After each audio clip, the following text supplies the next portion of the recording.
नमस्कार मित्रों। आज जैसे ही मैंने दरवाज़ा खोला तो रिज़ॉर्ट का कुछ माहौल मुझे बदला-बदला सा लगा। बाहर कुछ सामान पड़ा हुआ था और यहाँ पे कोई मुझे आवाज़ भी नहीं सुनाई दे रही थी। मैंने कमरों में झाँक के देखा तो वहाँ पे कोई नहीं था, तो मैंने सोचा चलो तब तक चाय पी लें, लेकिन जब भी मैं कोई अच्छा करने जाता हूँ तो कुछ न कुछ बुरा ही हो जाता है।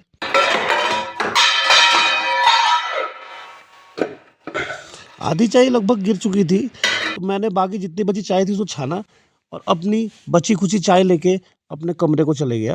अभी मुझे प्रेस करते हुए मिल दिखे पापा। पापा से मेरे पूछने पे उन्होंने मम्मी से पूछने को बोला। मम्मी ने कहा तुरंत तैयार हो जाओ क्योंकि आज हमें एक शादी में जाना है और जो कल हरीश भाई दही लाए थे वो मुझे खिलाया।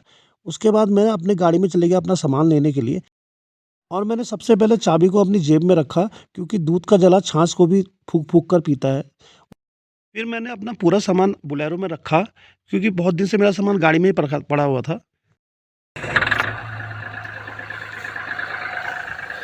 गाड़ी को स्टार्ट करके मैं अपने कैंप में गया और देखा मैंने वहाँ पे जो कल हम रात हम जो-जो चीज़ें छोड़ के गए थे, उन सबको मैंने एक साथ रखा। तो सारा सामान भरकर मैं इसको ले गया अपने ऊपर वाले घर की ओर। ऊपर पहुँचते देखा तो गेट किसी ने बंद कर रखा था। हालाँकि इसमें ताला नहीं था, तो हमने अपनी दिमाग का इस्तेमाल करते हुए गाड़ी से धकेलते हुए इस द गेट को खोला और देखा कि कोई हमें देख तो नहीं रहा है। फिर तुरंत मैं अपना सामान लेके अपने कमरे की ओर बढ़ गया। इन सब चीज़ों में मुझे काफ़ी देर हो गई। मेरे नहाने-धोने तक मम्मी और पापा दोनों तैयार होकर गेट में खड़े थे। कई चरणों की डाँट खाने के बाद भी मैं रावण वाली हँसी हँस रहा था।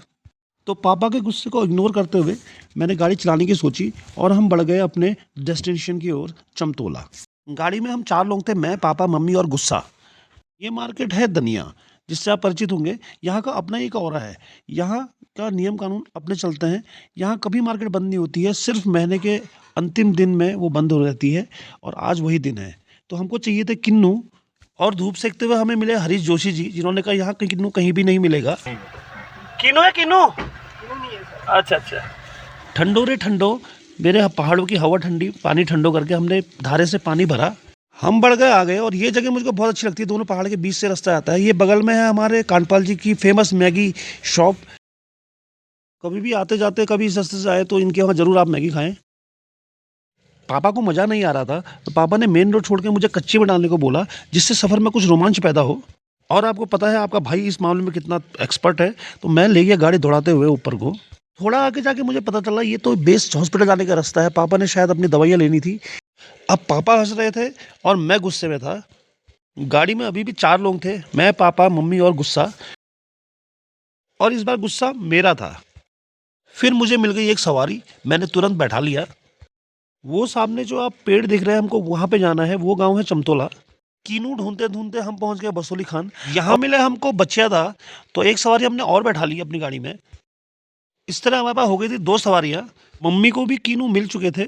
मेन रोड से हमको ऊपर की ओर जाना था, तो यहाँ पे हमने अपनी लेडी सवारी को उतारा। उनसे पैसे माँगने पे उन्होंने वो उल्टा मुझसे पैसे माँगने लगी, कहने लगे इतनी गंदी गाड़ी चलाते हो कि आपको मुझको पैसे देने चाहिए। इस बात से मैं बहुत दुखी हुआ। अब गाड़ी में फिर 5 लोग बैठे हुए हैं, मैं, मम्मी, पापा, बच्चियादा और मेरा गुस्सा। आप लोग सोचते होंगे मैं अपनी गाड़ी क्यों नहीं ले जाता हूँ, अपना तेल बचाता हूँ, तो आप बिल्कुल ठीक सोचते हैं। तो ये सामने है हमारा राजकीय इंटर कॉलेज चमतोला और यहीं से मिलके मुझे 2 सवारियाँ पुष्करदा और नैनदा, इन दोनों को लेके हम चल दिए चमतोला की ओर। और ये बहुत ही खूबसूरत रास्ता है, खेतों के बीच से होके गुजरता है और इस तरह हम पहुँच गए अपने गंतव्य में। यह वही पेड़ है जो मैं आपको गाड़ी में से दिखा रहा था। लेकिन ये सब देखने के बाद मेरे दाएँ-बाएँ देखने पे मेरे अगल-बगल कोई नहीं था। मेरी सब सवारी जा चुकी थी। क्योंकि आज गाँव में शादी थी, तो लोग जगह-जगह से आए हुए थे। लोगों का मिलना-मिलाना चल रहा था। चूँकि शादी रोड से थोड़ा ऊपर थी, तो धीरे-धीरे हम भी चल गए शादी के मकान की ओर। हम जा रहे थे और लोग वापस आ रहे थे। रास्ते भर मिलने-मिलाने का सिलसिला चलते रहा। मिलने-मिलाने के इस दौर में हम और ज़्यादा अधिक लेट हो गए। इस तरह हम पहुँचे अपने गाँव की सबसे पहली बाखली पर। मैंने सबको बता दिया कि मैं पहाड़ी बाखली का एडमिन हूँ, तो बच्चे ने आते ही मुझको झुक के सलाम बोला। फिर मिले हमें लक्ष्मण ताऊ जी, उनसे हेलो-हाय करके हम आगे बढ़े। पहाड़ी बाखली के एडमिन गाँव में आए हैं करके क्या जानवर, क्या आदमी, सब में खुशी की लहर दौड़ गई थी। बच्चे बहुत खुश थे, मिष्ठान वितरण हो रहा था। मम्मी को मिल गई उनकी बहुत पुरानी सहेली, तो वो सब इतने खुश हुए कि वो सब एक-दूसरे को गले मिल के ईद मुबारक देने लगे। रास्ते में पापा ने मुझे समझाया कि आदमी को अपने उद्देश्य से नहीं भटकना चाहिए। हम यहाँ खाना खाने आए हैं, तो हमें खाना खत्म करने से पहले हमको खाना खाने जाना होगा। बुआ घर में नहीं थी, खाली कुंडी लगी हुई थी। हमने कुंडी खोल के हम अंदर चले गए। देखिए कितना साफ-सुथरा ये कमरा ये बना के रखते हैं। पहाड़ी घरों में दुछत्ती में स्टोर हम बनाते हैं, तो ये स्टोर में जाने के लिए सीढ़ी लगाई गई है। और ये है मेरी ताई जी जो अभी बीमार चल रही है। बुआ को जैसे ही पता चला कि हम लोग आए हैं और उनके घर में हम छेड़ाखानी कर रहे हैं, तो वो शादी छोड़कर तुरंत हमसे मिलने आ गई। फिर आई हमारी धनी चाची, ये मुझे बचपन से मुझे बहुत ज़्यादा प्यार करती हैं। उसके बाद आए हमसे मिलने आई हमारी ताई जी। और हेलो हाय करने के बाद सभी महिलाएं उठ के बारात की ओर जाने लगी। तो ये वो शादी का घर है। यहाँ हमें मिले भूत, वर्तमान और भविष्य के नेतागण।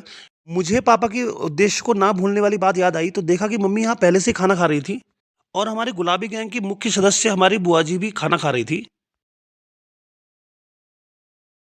लोग यहाँ बहुत तसल्ली से इत्मीनान से जमीन में बैठ के खाना खा रहे थे। यहाँ हर जगह लोग थे। मैं कहीं पे भी शांत एकांत नहीं बैठ पा रहा था। तो मैंने शैम देवता के मंदिर में जाके बैठने की सोची, लेकिन वो नज़र घुमाने पे देखा तो यहाँ पे कई सारे सीसीटीवी कैमरा लगे हुए थे, जिसमें मेरे चाचा जी भी थे। थोड़ी देर बाद हमें बारात के ढोल नगाड़ों की आवाज़ सुनाई देने लगी। फिर मैं भी निकल गया कैमरा लेके उस आवाज़ का पीछा करते हुए। साथ-साथ मेरे साथ और लोग भी चलने लगे। मुझे बारात दिख चुकी थी।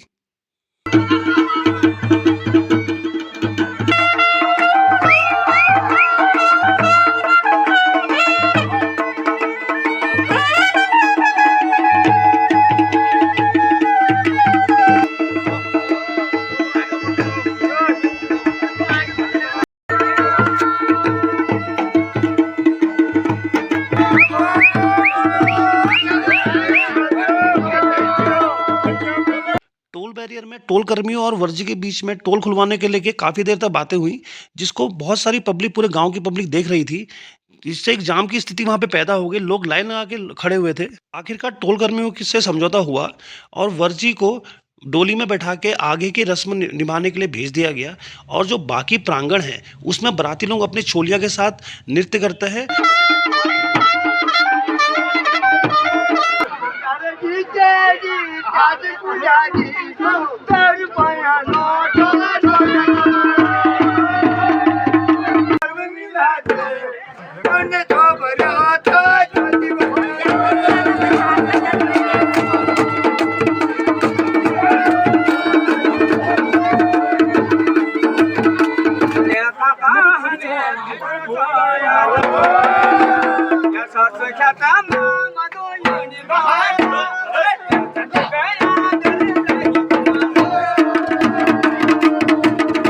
लोग अब नृत्य देख के बोर हो चुके थे, उनको अब युद्ध देखना था। इस युद्ध में बीच में पैसे डाल के दो छोलिया उस पैसे को झपटने के लिए तलवारबाजी करते हैं।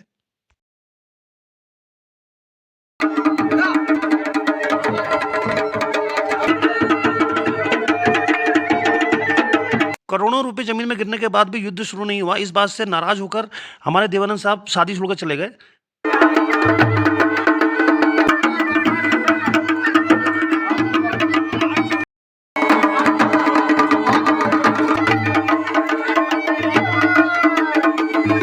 लोगों में आक्रोश बढ़ता देख युद्ध का बिगुल बजा दिया गया।